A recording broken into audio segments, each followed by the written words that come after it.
আজ একটা গল্প বলি। এটা গ্রাম বাংলার গল্প।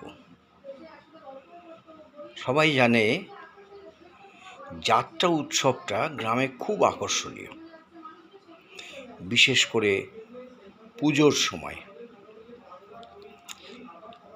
এখনও এই যাত্রাপালাটা টিকে আছে এই গ্রাম বাংলার জন্যে। ঠিক তেমনি একটা গ্রাম, সেই গ্রামে একটা যাত্রাপালা হবে। যাত্রাপালার নাম রাবণ বধ। রামায়ণের পটভূমিতে তৈরি। সন্ধ্যে থেকেই সারা গ্রাম সাজ রব পড়ে গেছে। যাত্রা পার্টির লোকেরা কনসার্ট বাজিয়ে চলেছে। সন্ধ্যে থেকে শুরু হয়েছে কনসার্ট বাজা। যাই হোক, দীর্ঘ সময় কনসার্ট বাজানোর পর অবশেষে পর্দা উঠল তুমুল শোরগোলের মধ্যে দিয়ে। বাচ্চারা হাততালি দিয়ে চিৎকার করলো। শুরু হলো রাবণ বধ। দর্শকরা খুব সুন্দরভাবে উপভোগ করছে। গ্রামের প্রতিটা মানুষ অধীর আগ্রহে অপেক্ষা করছে পরিসমাপ্তির দিকে। রাবণ বধ অর্থাৎ শেষ বেলায় রাবণ বধ হবে।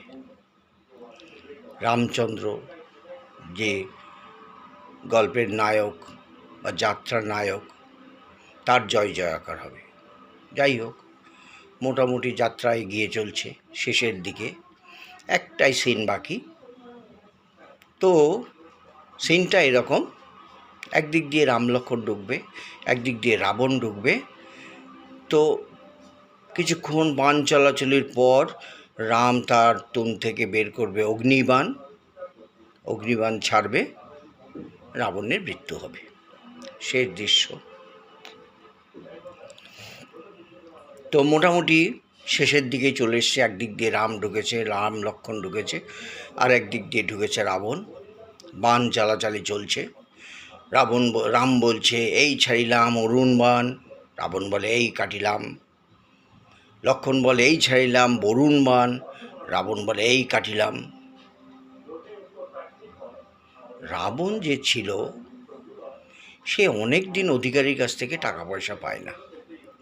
আগের সিজনেও টাকা পায়নি, এই সিজনেও টাকা পায়নি। তো মনে মনে সে একটা পরিকল্পনা করে নিল। দেখুন কি পরিকল্পনা। কিছুক্ষণ বাণ চলাচল